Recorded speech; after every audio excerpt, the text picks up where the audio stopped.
اس پارے کے آخر میں نا اللہ کریم نے ایک واقعہ بیان فرمایا ہے. اس میں اللہ تبارک و تعالیٰ نے نا بنی اسرائیل کا ایک واقعہ بڑی تفصیل کے ساتھ، اور وہ اس پارے کے اختتام پر عقیدے کے لحاظ سے، نظریے کے لحاظ سے، سمجھنے کے لحاظ سے بڑی اہم چیز ہے، اس پر ضرور غور فرمائیں. وہ یہ ہوا کہ بنی اسرائیل کے اندر ہمیشہ ایسے ہوتا تھا کہ اللہ تبارک و تعالیٰ ایک پیغمبر اور ایک بادشاہ، بنی اسرائیل کے اندر ہمیشہ نبی اور بادشاہ موجود رہتے تھے. ایک وقت ایسا آیا کہ بنی اسرائیل میں کوئی نبی نہیں تھے، اور بنی اسرائیل کا جو اپنا علاقہ تھا نا وہ ملک شام ہے. تو قوم عمال کا ایک قوم تھی اور بڑے سخت گیر لوگ تھے. انہوں نے بنی اسرائیل والوں کے ساتھ لڑائی کی، جہاد کیا، اور انہیں ان کے علاقے سے نکال دیا. اور کچھ حضرت یوسف علیہ السلام کے زمانے میں ویسے بھی ایک بہت بڑی تعداد جا کے مصر میں آباد ہو گئی تھی. اب یہ ہوا کہ ان کے پاس کوئی بادشاہ نہیں ہے، یہ بار بار دعا کرتے ہیں، التجا کرتے ہیں. تو اللہ تعالیٰ نے ایک پیغمبر انہیں عطا کیے جن کے مختلف نام کتابوں میں ہیں. صدر الافاضل رحمۃ اللہ علیہ نے تفسیر خزائن العرفان کے اندر ان کا نام حضرت شمویل علیہ السلام لکھا ہے.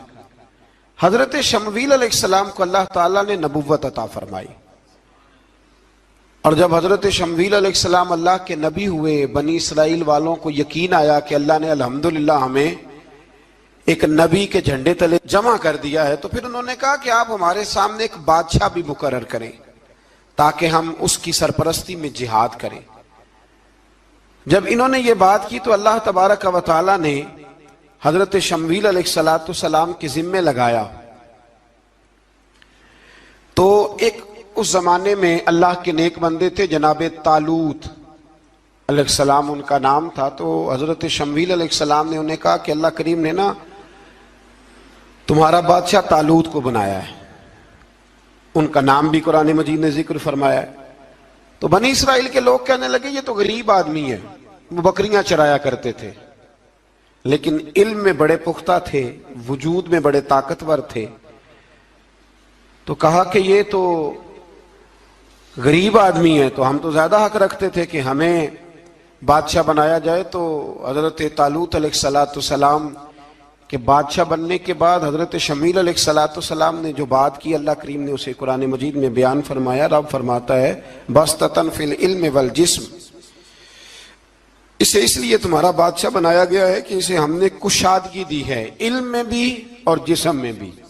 بڑے ماشاءاللہ موٹے تازے تھے، وجود بڑا طاقتور تھا. کچھ موٹے تازے ہوتے ہیں پر طاقتور نہیں ہوتے، موٹے تازے بھی تھے اور طاقتور بھی تھے. فرمایا کہ وجود میں بھی طاقت ہے اور علم میں بھی اللہ نے انہیں وسعت عطا فرمائی. تو بنی اسرائیل والے کہنے لگے جی نہیں جی کوئی بندہ اور آ جائے، یہ ہمارا بہت بڑا مسئلہ ہے نا جی، ہر ایک کی مرضی کی نہ تو بات ہو سکتی ہے اور نہ ہر بندہ ہر ایک کی مرضی پر پورا. کہنے لگے نہیں جی کوئی اور ہونا چاہیے تھا، ہمیں کیسے پتا چلے گا کہ اللہ نے مقرر کیا ہے.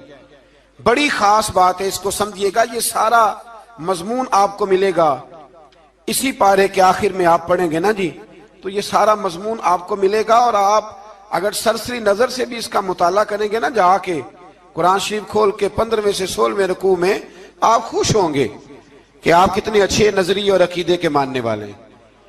تو جب کہا نا کہ طالوت کو ہمارا بادشاہ بنایا گیا تو دلیل کیا ہے، تو قرآن کہتا ہے کہ حضرت شمویل علیہ السلام نے فرمایا کہ تمہارا ایک تابوت تھا، ایک صندوق تھا تمہارے پاس، وہ صندوق تمہارا قوم عمال کا اٹھا کے لے گئی تھی.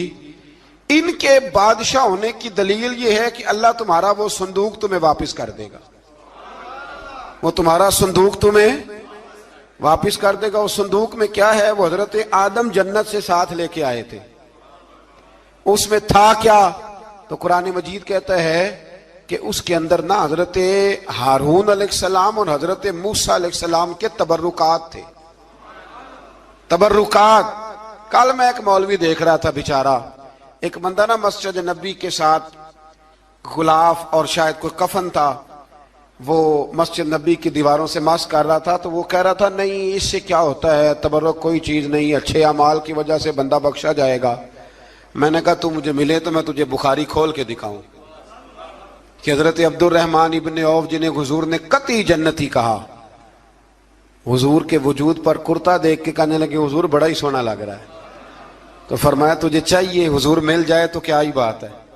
نبی پاک نے عطا کیا تو صحابہ کہنے لگے عبد الرحمن آپ کو تو ضرورت نہیں تھی, آپ کے پاس تو بڑے لباس ہیں, تو یہ کرتا حضور نے قبول کر لیا, کوئی لے کے آیا اور آپ نے مانگ لیا. تو وہ رو پڑے, کہنے لگے پہننے کے لیے نہیں مانگا, یہ حضور کے جسم سے لگ گیا ہے, میں نے کفن بنانے کے لیے مانگا ہے.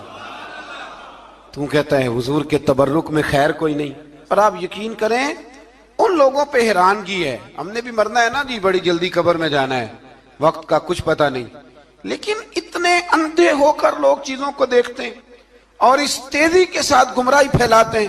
مجھے باقاعدہ کسی نے ویڈیو بھیجی اور کہنے لگا جی دیکھیں کتنی اچھی بات کر رہا ہے, لوگوں کو سمجھائیں. تو میں نے کہا نہیں, اس کو سمجھانے کی ضرورت ہے.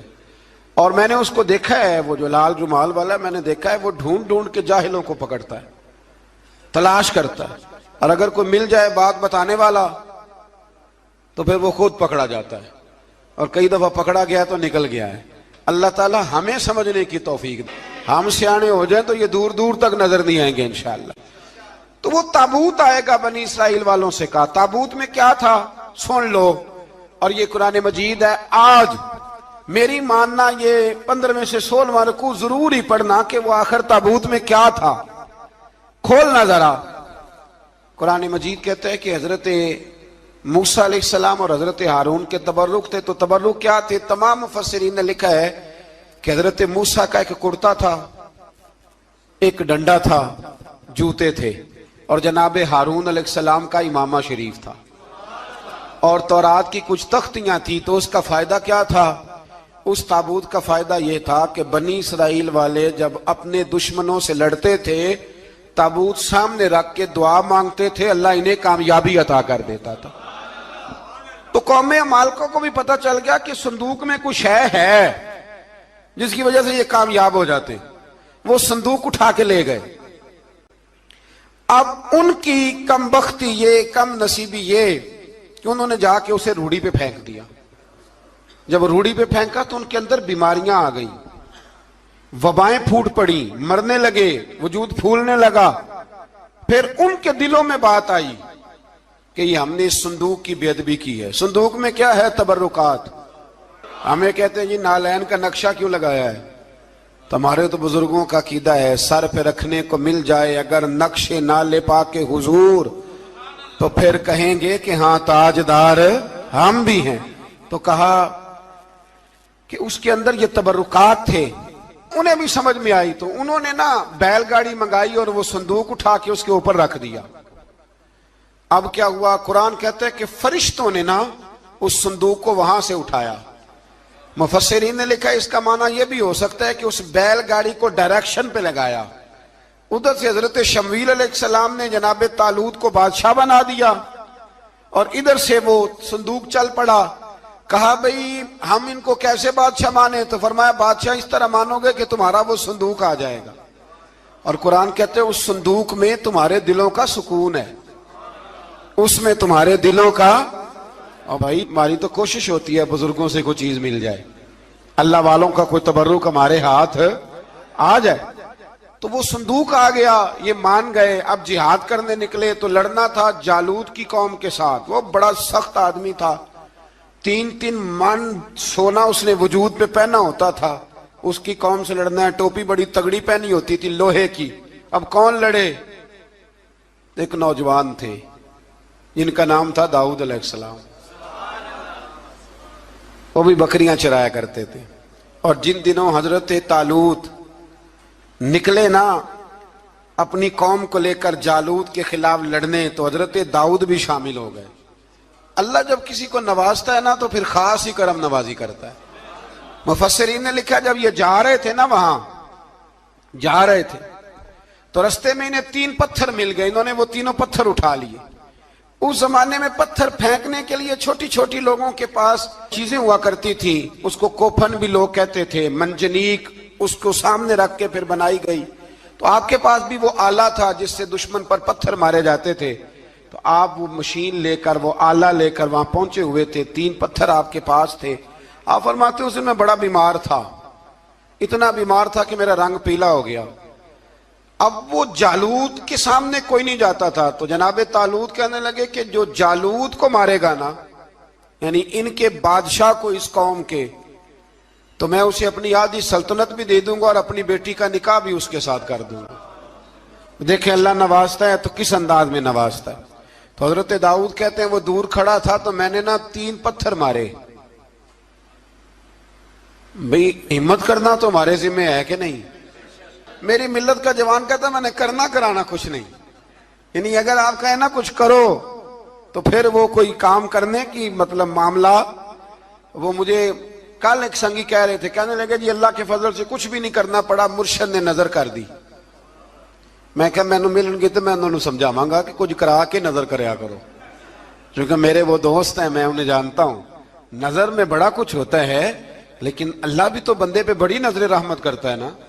لیکن کہتا ہے 5 نمازیں پڑھ، رمضان کے روزے رکھ، زکوٰۃ فرض ہو تو ادا کر، یہ سارے کام کر، سچ بول، دیانتداری کر، پھر میں اپنے فضل سے تجھے جنت عطا کروں۔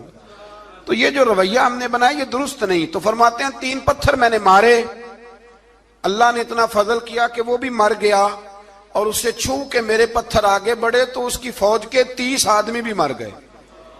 3 پتھروں سے 31 بندے اللہ نے مار دیے۔ فرماتے اس لیے کہ ہاتھ میرے تھے اور طاقتیں میرے رب کریم کی تھی۔ تو حضرت داؤد علیہ السلام کے حصے میں جناب طالوت کی صاحبزادی بھی آئیں، آدھی سلطنت بھی آئی، کافی سال حضرت طالوت حیات رہے، پھر ان کا وصال ہو گیا، تو ساری سلطنت حضرت داؤد کو ملی، اور پھر اللہ تبارک و تعالیٰ نے انہیں نبوت بھی عطا فرمائی۔ یہ دنیا میں واحد پیغمبر ہیں جو بیک وقت نبی بھی تھے اور بادشاہ بھی تھے، اور پھر اللہ نے فضل فرمایا، انہوں نے بڑی بڑی فتوحات کی، اور پھر حضرت داؤد کے صاحبزادے کا نام حضرت سلیمان علیہ السلام، پھر ان کے صاحبزادے کا نام حضرت۔ تو یہ ہوا کیسے؟ یہ سارا کچھ اللہ تبارک و تعالیٰ کے فضل سے ہوا، اس کے کرم سے ہوا۔ اب اس واقعہ سے ہمیں کیا پتہ چلتا ہے؟ ہمیں یہ پتہ چلتا ہے کہ رب جب فضل فرمائے نہ کسی پہ بھی، تو ہمیں اس بندے کو دیکھ کے راضی ہونا چاہیے، کوئی شکوہ نہیں کرنا چاہیے۔ اور دوسری بات یہ سمجھ لینا چاہیے کہ حکومتیں، مال، دولت یہ صرف سیاستوں سے نہیں ملتی، یہ خدا کے فضل سے ملتی۔ اور یہ بھی سمجھ لینا چاہیے کہ جو بزرگوں کے تبرکات ہوتے ہیں ان کی کیا ہی بات ہوتی ہے۔ چند باتیں ایسی تھیں کہ میرا دل کرتا تھا ان کو دہرایا جائے، اور خاص کر کے ان باتوں پر توجہ کی جائے۔ یہاں نا اللہ تبارک و تعالیٰ نے ان باتوں میں سے ایک بات کا ذکر فرمایا ہے۔ یہاں 207 نمبر جو آیت ہے نا اسی پارے کی، اس میں اللہ کریم نے فرمایا کچھ لوگ ایسے ہیں جو اپنی جانیں ہی اللہ کے حوالے کر دیتے ہیں، زندگی کا مقصد دین ہوتا ہے، لٹا دیتے ہیں۔ یہ نازل کب ہوئی؟ یہ آیت مبارکہ حضرت صہیب رومی کے بارے میں نازل ہوئی۔ حضرت صہیب رومی رضی اللہ تعالیٰ عنہ بڑے مالدار تھے، مکے سے جب چلے نا تو سارا مال مکے میں چھوڑ دیا، اس لیے کہ اللہ کے رسول مدینے چلے گئے۔ فرماتے ہیں پھر میں نے مال و دولت کی پرواہ نہیں کی، پھر میں نے یہ سوچا کہ میں نے اپنے حبیب کے پاس طیبہ کے لیے جب نکلا تو کفار نے، قریش مکہ نے روکا، ہم نہیں جانے دیں گے۔ تو حضرت صہیب رومی فرمانے لگے بھی سنو، میں کمزور نہیں، میں طاقتور آدمی ہوں، اور تم میں سے کوئی ایسا مائی کا لال نہیں جو تیر چلانے میں مجھ سے زیادہ سیانا ہو، تلوار چلانے میں مجھ سے زیادہ عقل مند ہو، جانا مدینے میں نے ہے۔ اب یہ ہے کہ تم بتاؤ میرے ساتھ تیروں تلواروں سے لڑو گے یا میں تمہیں ایک سودا بتاؤں گا، سودا کرو گے؟ قریش کہنے لگے سودا کیا ہے؟ کہنے لگے میرا بڑا مال ہے، میں مکے میں دفن کر کے آیا ہوں، تم مجھے مدینے جانے دو، میں تمہیں سارے مال کا پتہ بتا دیتا ہوں۔ ہزاروں لاکھوں میں تھا مال تجارت۔ دیکھیں جب صحابہ مدینے جاتے تھے تو کتنی قیمت دے کے جایا کرتے تھے۔ تم مجھے جانے دو، میں تمہیں وہاں کا پتہ بتاتا ہوں۔ انہوں نے کہا جی بات ٹھیک ہے، آپ پتہ بتا دیں۔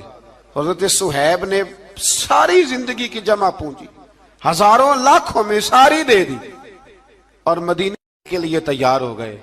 اللہ کریم نے اس بات کو بڑا ہی پسند فرمایا اور فرمایا وَمِنَ النَّاسِ مَن يَشْرِي نَفْسَهُ ابْتِغَاءَ مَرْضَاتِ اللَّهِ، فرمایا کچھ لوگ ایسے ہیں جو اپنی جانیں ہی بیچ دیتے ہیں اللہ کی رضا حاصل کرنے کے لیے، اپنی جانیں بیچ دیتے ہیں۔